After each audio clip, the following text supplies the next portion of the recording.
ನೆನಪಿಗೆ ಬರುತ್ತದೆ. ಉಳ್ಳವರು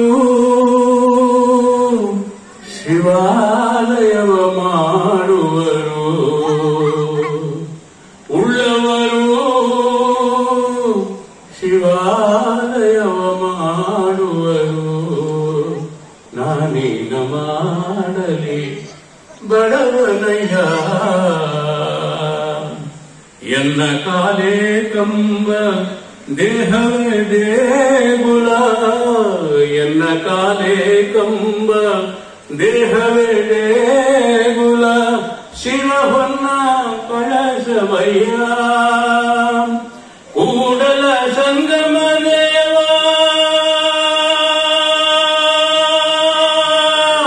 ಕೇಳಯ್ಯ, ಸ್ಥಾವರ ಕಳಿಯುಂಟು ಜಂಗಮ ಕಳಿವಿಲ್ಲ, ಸ್ಥಾವರ ಕಳಿವುಂಟು ಜಂಗಮ ಕಳಿವಿಲ್ಲ, ನಾನೇನ ಮಾಡಲಿ ಬಡವನಯ್ಯ.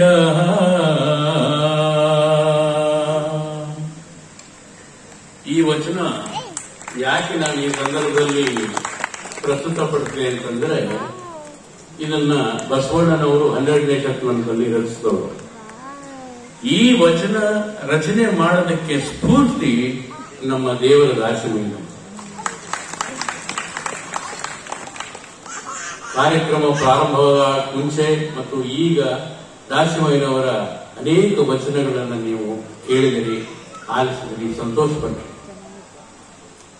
ಕೂಡಲ ಸಂಗಮದ ಅಂದಿನ ಸ್ವಾಮೀಜಿಗಳಾಗಿದ್ದವರು ಬಸವಣ್ಣನವರಿಗೆ ಹಿತೋಪದೇಶ ನೀಡಿ, ನೀನು ವಚನ ಬರೀಬೇಕಾದ್ರೆ ಈ ಹಿಂದೆ ಅವರಿಗಿಂತ ಹಿರಿಯರು ದಾಸಿಮಯ್ಯ ಅನ್ನೋ ವ್ಯಕ್ತಿ ಇದ್ದಾರೆ, ಅವರು ಬಹಳ ಸೊಗಸಾದ ವಚನಗಳನ್ನ ಬರೆದಿದ್ದಾರೆ, ಅವರಿಂದ ನೀನು ಸ್ಫೂರ್ತಿ ಪಡೆದು ನೀನು ವಚನಗಳನ್ನ ಪ್ರಾರಂಭ ಮಾಡು ಅಂತ ಹೇಳಿದರು. ಅಲ್ಲಿಂದ ಬಸವಣ್ಣನವರು ಸುಮಾರು ವಚನಗಳನ್ನು ರಚಿಸಿದರು. ಅವರ ಕೂಡಲ ಸಂಗಮಕ್ಕೆ ಬಂದ ಅನೇಕ ಭಾಗದಿಂದ ಬಂದ ಎಲ್ಲರೂ ಶರಣರು ವಚನಗಳನ್ನು ಬರೆದು ಅದಕ್ಕೆ ಸ್ಫೂರ್ತಿ ಕೊಟ್ಟರು. ಅದಕ್ಕೆ ಮುಖ್ಯವಾದ ಸ್ಫೂರ್ತಿ ನಮ್ಮ ದಾಸಿಮಯ್ಯನವರ ವಿಷಯವಾಗಿ ಹೇಳಬೇಕು ಅಂತಂದ್ರೆ ನೆಲಗಟ್ಟಲೆ ಮಾತಾಡಬಹುದು. ಯಾಕೆಂದ್ರೆ ನಾವು ಈ ವೇದಿಕೆಯ ಮೇಲೆ ಇದ್ದಾಗ ಬರೀ ಸಿನಿಮಾ ವಿಷಯಗಳನ್ನೇ ಮಾತಾಡಬೇಕಾಗುತ್ತೆ.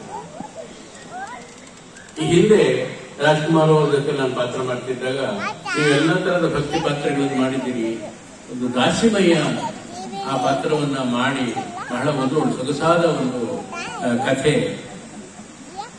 ಅಂತ ಹೇಳಿದಾಗ ಅವರು ಹೌದಾ, ಯಾರವರು, ಏನು ಎಂತ ಅಂತ ಕೇಳಿದ್ರು. ನಾನೀಗ ದೇವಾಂಗ ಸಮಾಜಕ್ಕೆ ಸೇರಿದವರು, ಅವರು ನೇಕಾರರು, ನೇಯ್ಗೆ ವೃತ್ತಿ ಮಾಡಿಕೊಂಡು ಬಂದು